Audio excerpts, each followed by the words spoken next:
good day, folks. This is Eric Rollins, the Constitutionalist, here on 1550 KXEX, the best talk in town. Our government is truly overreaching. Now, there's so many aspects of this, and you go, well, where are you going with this? Well, in this case, they're stealing our access to public lands, or limiting it. And today I'm joined by a mountain person, Rose McClure, or Rose Winn, which, how do you want to, or just Rose? Rose is fine. It's Rose Winn, but Okay. Rose is fine. And we're going to talk a bit about what's going on with the Range of Light Monument. There have been a series of monuments that are happening around the country. It's not that I object to the idea of preserving land, but I believe that humans are an important aspect of it. And if they want to limit our aspects or opportunities, you know, if this goes through, you won't be able to hunt. All logging will be gone. Camping will be exceedingly limited. Their goal will be to get rid of every cabin. They'll limit the road access and actually take out some roads. This is going to affect agriculture. Frankly, if they don't manage it, it's going to affect our problems with fires. So I asked Rose to start with agriculture. Tell me a little bit generally about what this whole range of light idea is, and then we'll start on agriculture. Sounds good. Okay, so the Range of Light is a proposed monument that would encompass 1.4 million acres in the Central Sierra. It would run from the border of Yosemite National Park on the north all the way to the border of Sequoia Kings Canyon National Park on the south, and then west from the foothill areas of like Oakhurst, Bass Lake, Auberry, etc. on that line, going down the foothills all the way to the east, past the line of wilderness into the edge of the current Sierra National Forest boundary. And so it would swallow essentially all of Sierra National Forest into a monument designation. That's important because the impetus behind those who are advocating for this monument is that they want to unite the parks and have dedicated protected lands between the Yosemite and Sequoia region.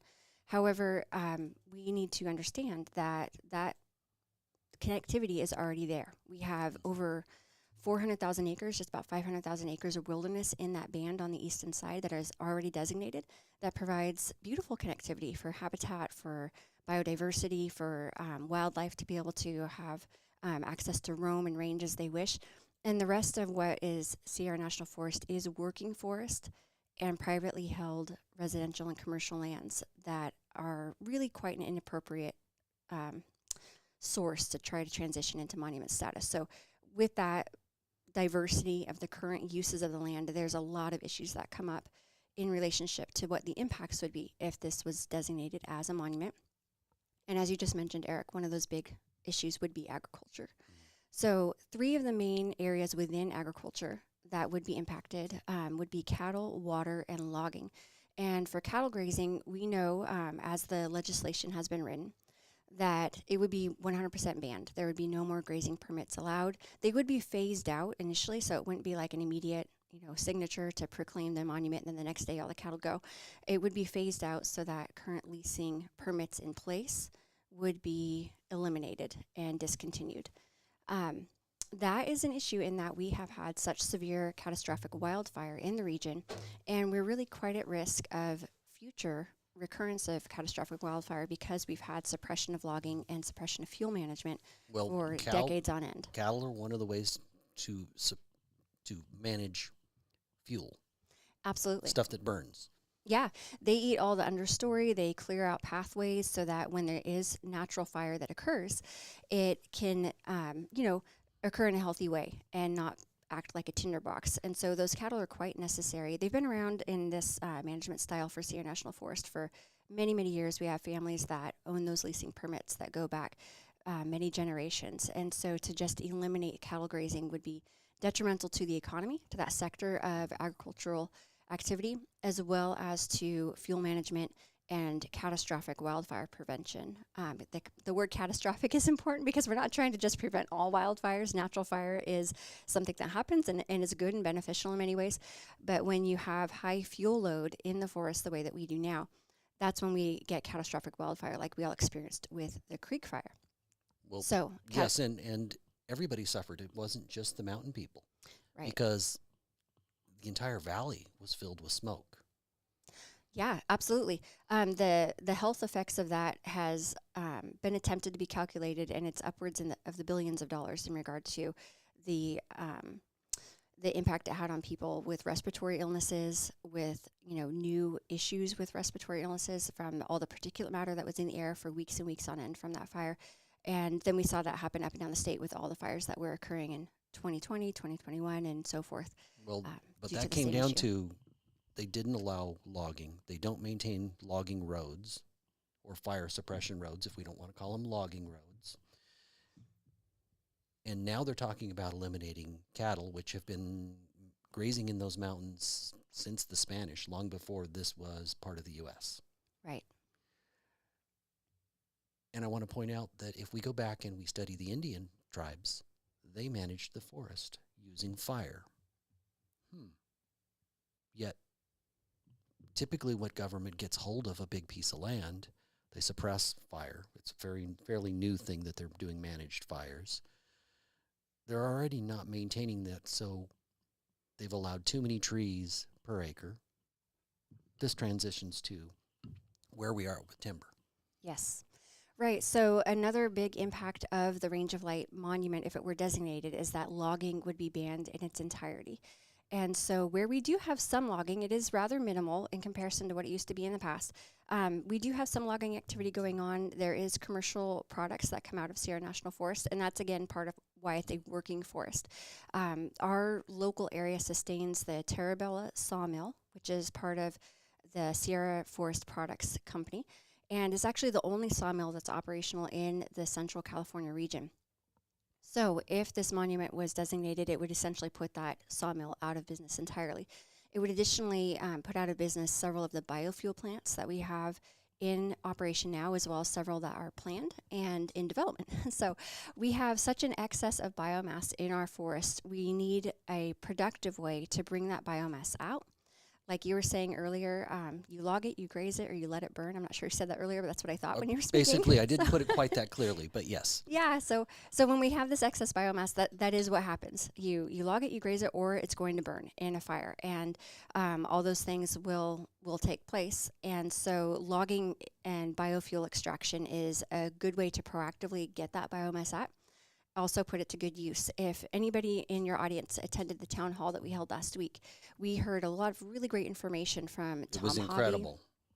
Yeah, who's running one of the most extensive biofuel operations in the West, and they're essentially turning that tinderbox of excess biomass into a productive new piece of clean energy generation and monetary gain for our economy. So it's a win-win situation in that we're eliminating the risk of catastrophic wildfire while we're generating good products and uses for that same material that's coming out of the mountains. So probably a lot of people think, well, how can there be too many trees? If we were to look at studies of how many trees there were per acre 50 years ago and 100 years ago, it's very different than how many trees there are per acre now. So if there are too many trees for the amount of water in a particular acre plot, then those trees are not as strong, they're not as big, they're not as resistant to fire. Bark beetles are a problem, and they're not as resistant to fire, so when it goes up, it's worse. We actually have to manage this. We do have to actively manage it, and the forests have been actively managed by humans for millennia. The natives that were here prior to settlement of our current society were actively managing the land through cultivation, through fire, and other means. And so you're right, the number of trees per acre in this dry coniferous forest, that's what it's generally called in the Central Sierra. It's dry coniferous, and the number of healthy quantity of trees per acre is about 80 to 100. And if you look back in history, you can see photos of, overviews of the forest where there was a lot of space between the trees, and that was natural. That's how the forest looked when it was healthy. And that did provide the trees with enough water and nutrients so that during our natural cycles in California of wet years and dry years, that the forest would be thriving still within those periods of dry years, since we've had cycles of drought as long as most folks can remember, documented history. Even if you don't care about cattle, the deer, when there's open spaces, there's actually more deer. So we could just look at it from a wildlife, and if you didn't care about and didn't want cattle up there, there would still be more deer if there was a smaller number of trees per acre. Right, more deer and healthier deer, because their habitat would be more in line with what their natural habitat should look like. Right now, our forests are so dense that you can hardly navigate on foot in any terrain that hasn't had a road or a trail cut through it. Yeah, And you have to find a deer trail, otherwise you're in trouble in a lot of areas. I right, go up there, not so much in the last year, but the last 5 years a ton. right. Yeah, our mountainsides are just choked with overgrowth. And so that's not how these mountains have looked for hundreds of years. And so the deer thrive from that more open space. That is their natural habitat. And then all the other species are able to be in better balance with one another, and in better health. Right now, we actually have a fairly large deer population, but it is not healthy. We're having issues with chronic wasting disease. And so our deer are being decimated by other means. And those are the cycles that nature will take. It will rebalance itself, for good or for bad, depending on what we are or are not doing. And right now, we're managing poorly in a number of different ways. I'm not going to say that the Forest Service that's currently in the lead managing agency is at fault for all of that, because there are many, many factors in relationship to how they are able to get projects approved and funded. And their hands are tied in some ways too. Right. They face lawsuit. They can't Again just do and what again they and want. again. Yeah, when they do get projects approved from more extreme environmentalist groups that are trying to stop all logging, stop all biofuel extraction, stop all hunting. Those sorts of things bring so many layers of complication to the efforts to manage properly that it really does tie their hands. So it's not to say that there aren't good management strategies in place. It's just that those strategies are not able to be implemented. And so anyhow, when we're going back to logging, one of the big issues is that it would have both the natural and economic impacts. And so when we're talking about water, that was something that you touched on earlier. When we have too many trees per acre, which now, instead of having 80 to 100 per acre, our average is 800 to 1,000. So it's more than tenfold increase of what would be good natural balance. That's almost worth saying again. 10 times more trees than what has been in the past. And they're smaller and less healthy trees. Exactly. Yeah. You have less diversity in relationship to, large old growth stands and new growth. You just get this choking activity that happens where, the understory to the midstory to the crown are in such a density that they're all competing for water and sunlight. And then they do, in drought years, quickly become dry and susceptible to disease or invasion from issues like the bark beetle like we've experienced. So it's a domino effect that happens quickly.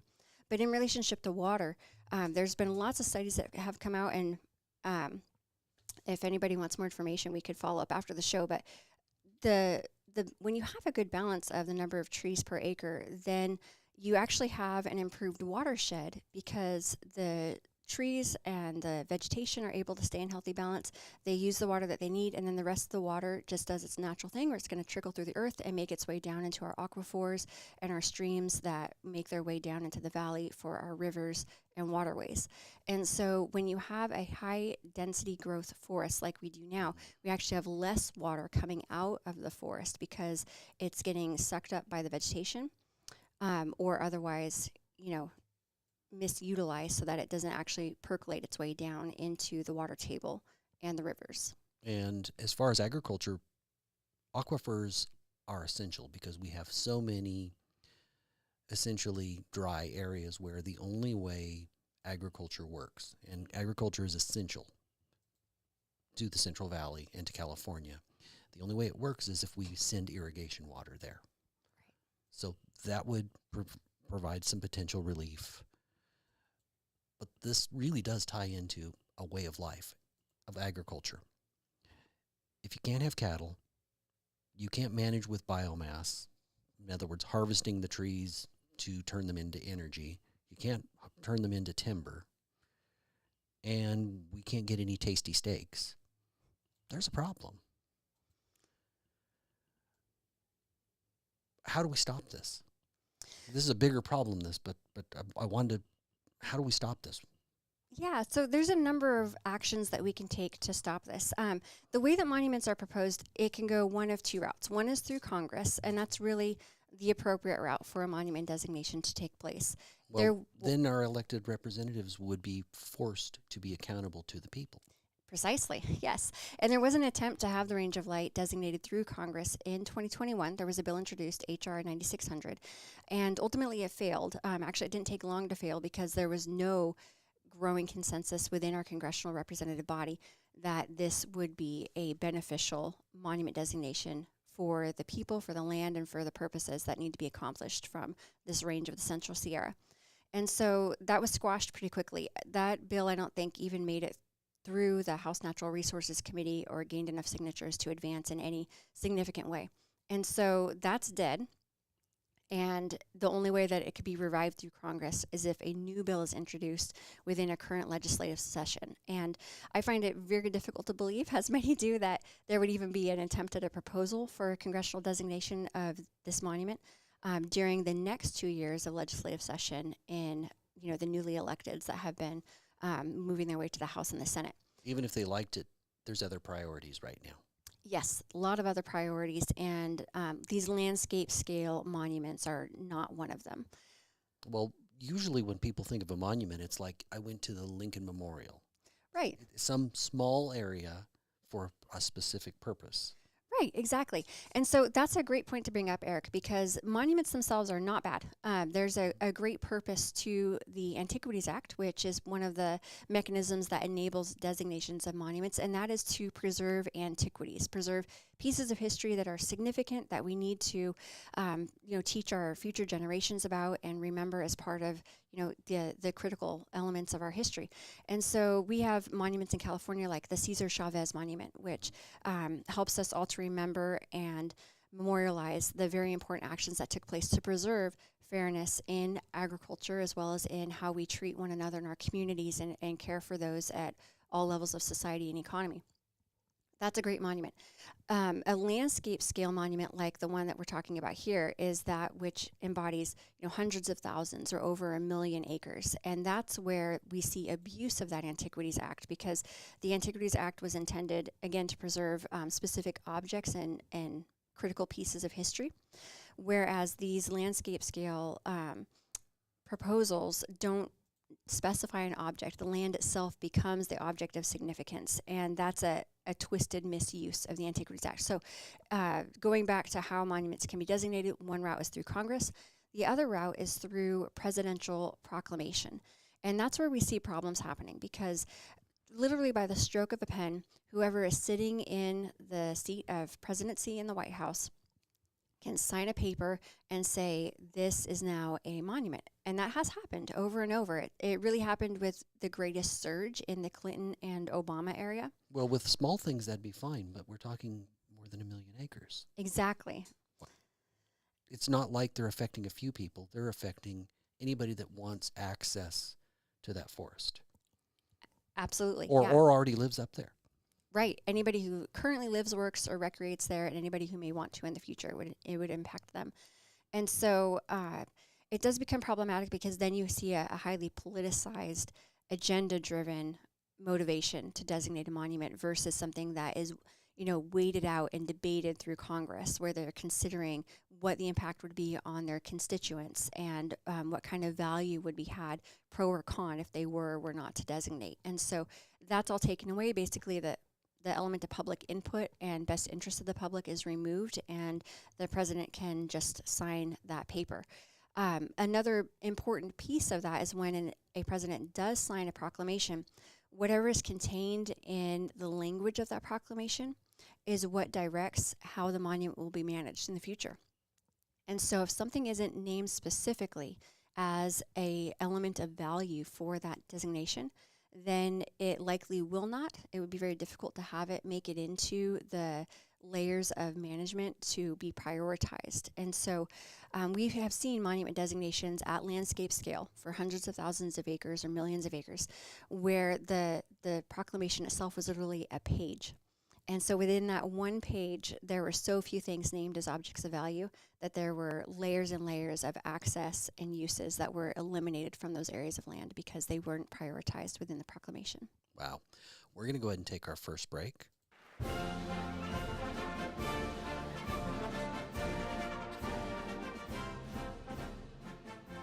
Well, I want to say thank you to everybody that's listening on social media. If you can't make it on social media for some reason, we also play on local radio on Saturdays from 3 to 4. But I definitely want to say thank you to everybody. If you're worried about this, if you want to get involved, if you want to try to stop government overreach, share, and we will, before we're done, have a pen and paper, because we're going to give you some resources where you can find ways to get involved. You can contact your elected officials. You can learn more about the issue because we're only going to be able to touch on it. Let's go ahead and come back.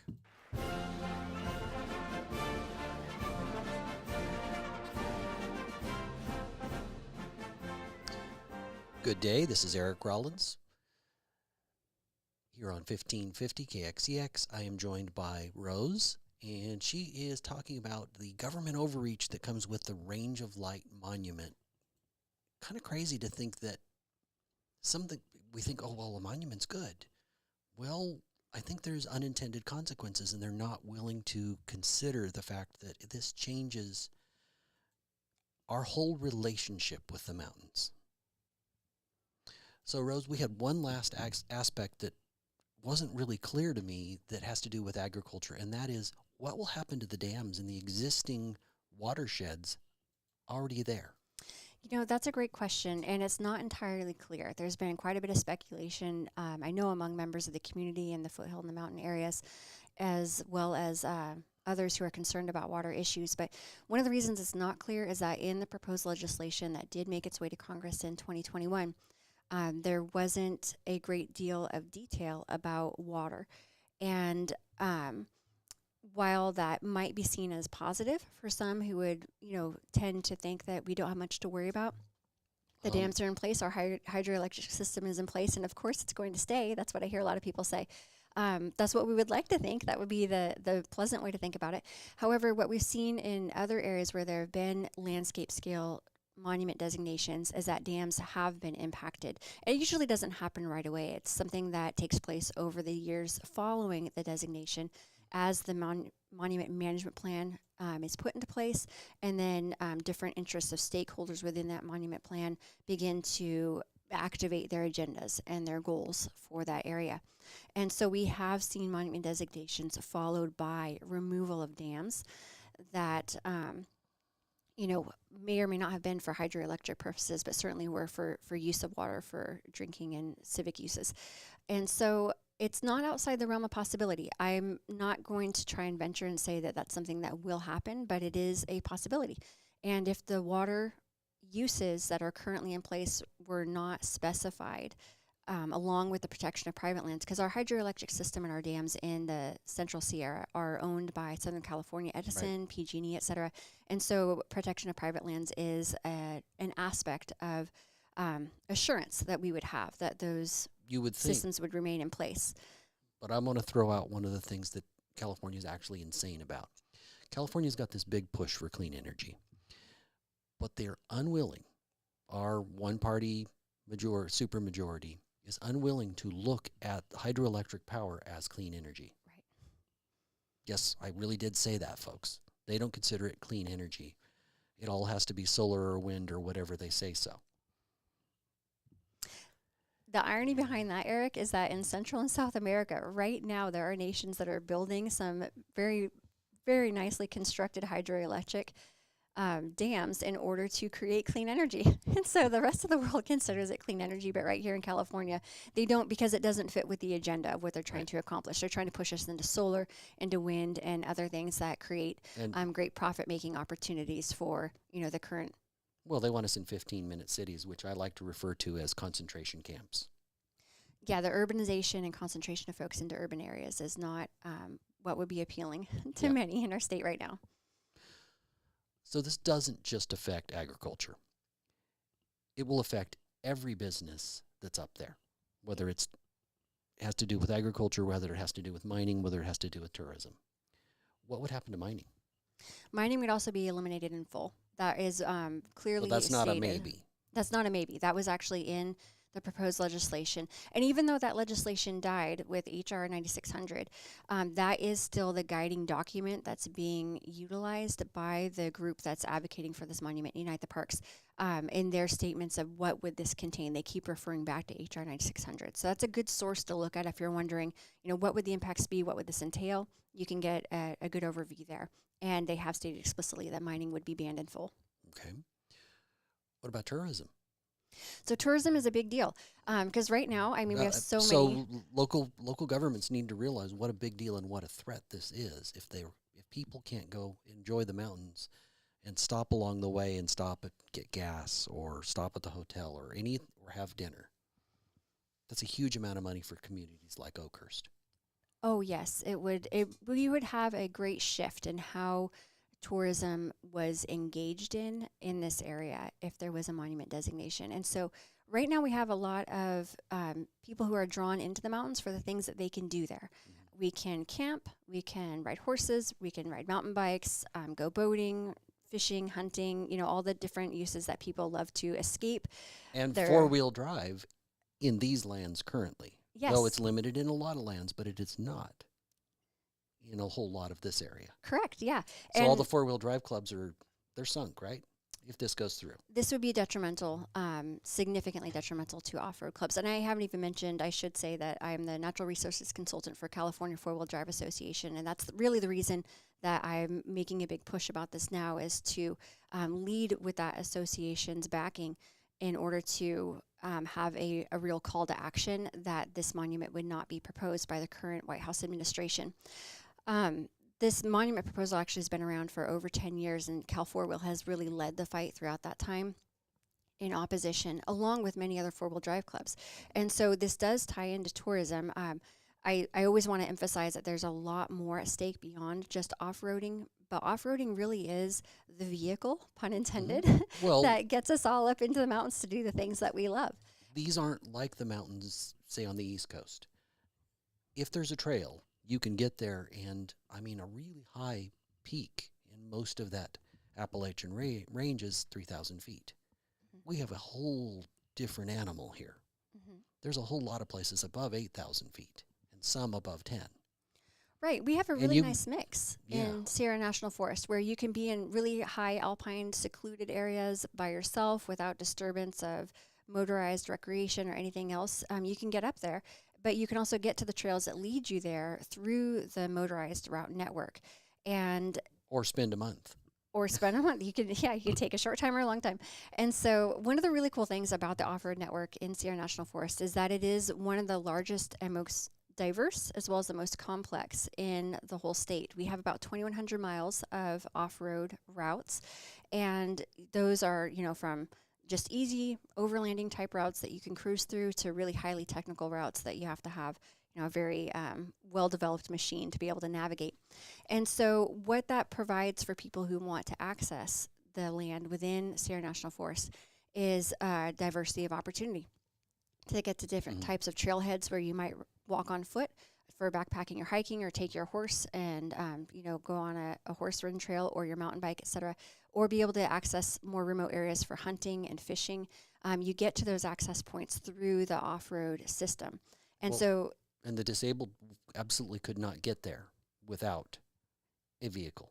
That's absolutely true. Some of them couldn't even use a horse. Yeah, the terrain in Sierra National Forest is not the type that's navigatable by a wheelchair or other supportive mechanisms that would allow disabled persons to get into the forest. And so they also rely on our off-road network of routes to be able to enjoy these lands that are public. They're here for all of us.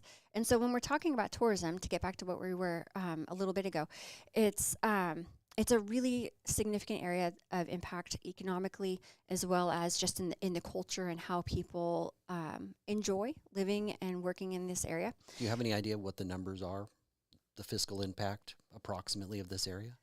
Of this area specifically, well, I do know that California's outdoor recreation economy is upwards of $10 billion, and we actually comprise 10% of the whole United States economic footprint in regard to outdoor recreation comes just from California. Well, it's our great weather. We actually get out there. Yeah, we do. We have such great opportunity here.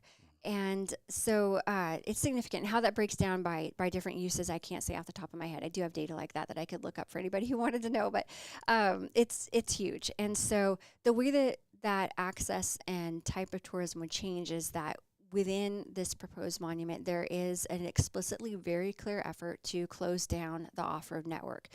And if you've listened to any of the webinars that the leaders of Unite the Parks have had, or if you look at the materials they provide on their website, they state over and over that off-highway vehicle recreation, or OHV recreation, is here to stay. It's not going away.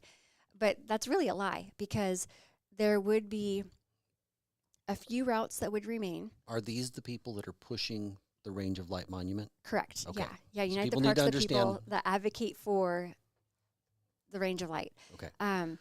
They would keep a few routes, like the Juicy Urshan would stay. That's actually a congressionally designated OHV route that nobody can take away because it is already written into law. But that's one route out of the 2,100 plus miles that we have access to now. And so their goal is to shut down what they call the unnecessary routes. And if you look at their map, those unnecessary routes comprise pretty much the majority of the network of routes that we have now. And so they'd shut down those routes, and they would also then limit access to street legal vehicles only. So that means you could no longer legally take a off-roading Jeep, a side-by-side, an ATV or UTV, or any other non-street legal vehicle Or into snowmobile. this area. Snowmobiles included, yes. Yeah. So with that, then, so many fewer people would be able to get into the forest. Certainly disabled people would be completely limited to paved roads only. And that's such a small fraction of how we're able to access Sierra National Forest now. Also, if you love hunting or mountain biking or any of those other uses, your access to get back into the backcountry where those trailheads occur and you can really get into more remote wild areas would also be gone. And so, Well, would they even allow hunting? so that hasn't been explicitly banned. Hunting, by what we know, would continue, but how that would continue, again, remains unknown, because you have to wait and see then if a monument is designated, what is written into the proclamation, and then how does that translate into how the monument management plan takes shape. And I've been involved in monument management planning for multiple other monuments in and outside of California, and it really gets messy very quick. Generally, there is already an agenda and a vision in place for how that monument, the entities in leadership would like to have that monument managed. And other stakeholders can come to the table and share their input on what they would like to keep and have prioritized within the monument plan. But oftentimes that is not seen as of high value as to the agenda that's already in place. And so we would have to see how that played out in relationship to hunting. I can't speculate on that, with any definitive statements right now. Wow. So we don't even know whether they would allow hunting. Or to what scale. Yeah. If that would also involve, I'm certain, some back and forth with California Department of Fish and Wildlife and Well, other. would California Department of Fish and Wildlife regulate this? Because wouldn't this become federal land then, rather than state managed land? Well, right now we are federally managed land because Sierra National Forest is under the U.S. Department of Agriculture, which is a federal entity. And so they do liaise with the California Department of Fish and Wildlife. And so I would anticipate that would continue in a monument designation, because the managing body would transition from the Forest Service to the National Park Service. That's part of the monument vision as well. The National Park Service, though, does not permit hunting in the same way that the Forest Service does. And so you would probably more immediately see some shifts in that regard, where hunting would look more like what it does in a national park versus a national forest. Got it. But then what could happen, afterwards down the road, that would have to unfold with the monument plan. And so that's where it becomes really gray, and it's hard to state anything definitively. I'm curious. So a large part of off-roading is you go to some destination and then you camp there. Mhm. My understanding is this would limit camping only to designated spots. And so that would severely restrict the ability of an RV or four-wheel drive club to actually go up and enjoy, because they get there and then some of these things, they take hours and hours to get to. I imagine there's some that take more than a day. Mm-hmm. You can't just turn around, or you can't just, some of those you can't drive at night. It wouldn't be very safe. If you can't camp there, we've severely limited access. Severely limited, yes. And so that is part of, I think, the cultural traditions for many thousands of families, if not millions, who come to the Central Sierra to go off-roading in order to get back into those more remote, beautiful, secluded areas to camp and enjoy time with their family and their friends. That's a big draw.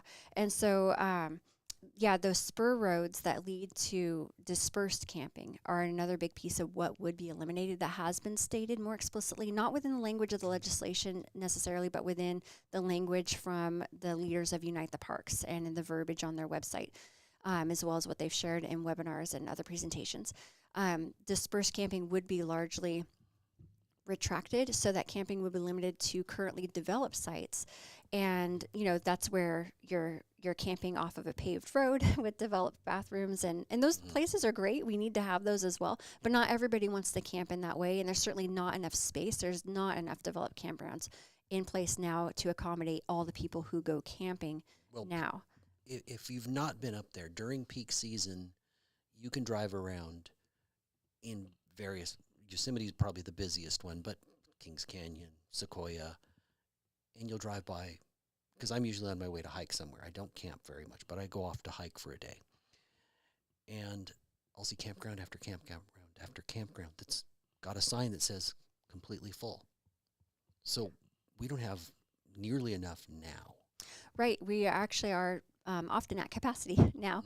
I do a lot of camping, and I prefer not to stay at developed campsites, but, you know, from time to time you need to if you're getting to a great trailhead or someplace you want to go backpacking. And oftentimes it's hard to find an open space. And so I think we would be quickly saturated with an excess of people who want to go camping per the number of spaces available within the open camping season of good weather, et cetera, that we would not have the appropriate facilities to accommodate everybody who goes camping now. Dispersed camping really is the more primary mode of how people camp in Sierra National Forest, and that would be taken away. Well, I wouldn't want it to turn into basically what happens in Yosemite. Once a year, there's a kind of a lottery on some stuff, and on the other stuff, you have to sign up. And if you're not signed up in the first 5 minutes, you're not camping in the valley.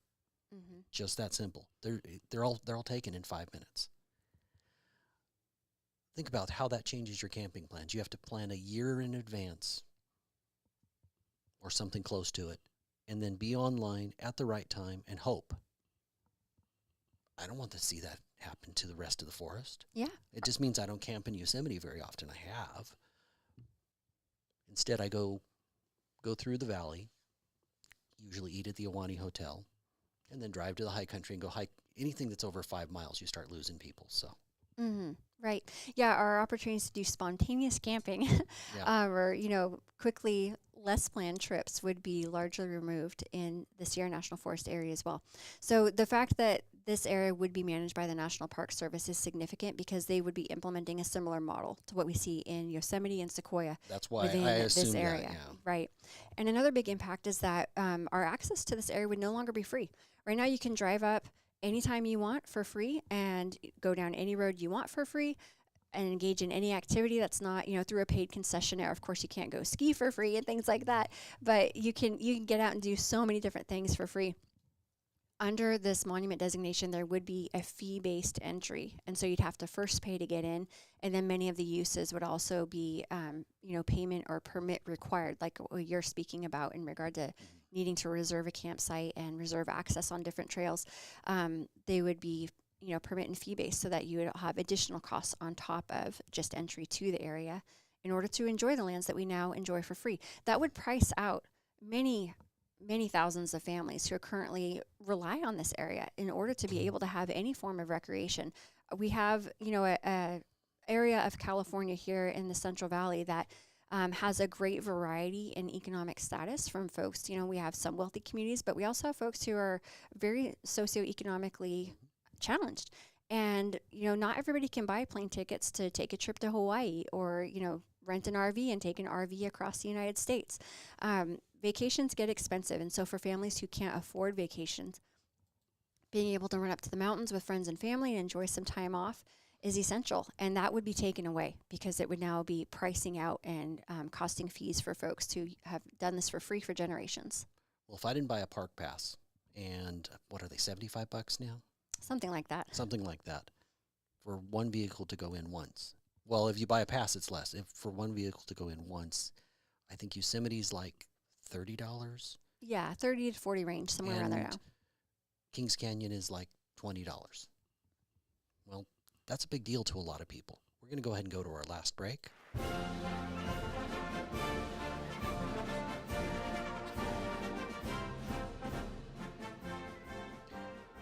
This is Eric Rollins, the Constitutionalist, here on 1550 KXEX, the best talk in town.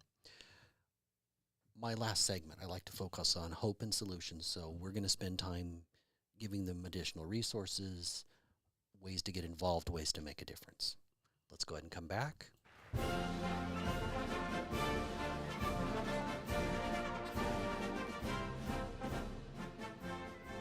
This is Eric Rollins, the Constitutionalist, here on 1550 KXEX, the best talk in town. We're talking about government overreach, and they're trying to grab a whole bunch of land called the Range of Light Monument. Essentially, they want to turn the Sierra National Forest into a monument and limited access and make us pay to have the privilege of seeing our own mountains.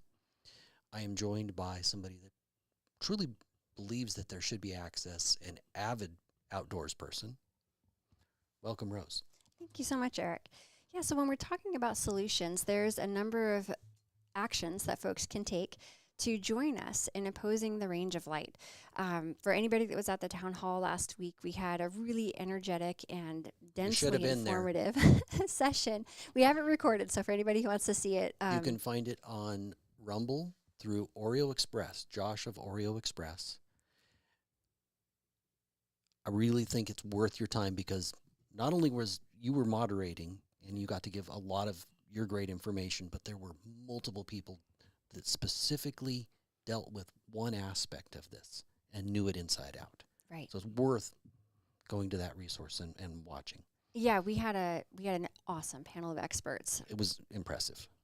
Well, thank you. I'm impressed by them too. We'll have to pass that on.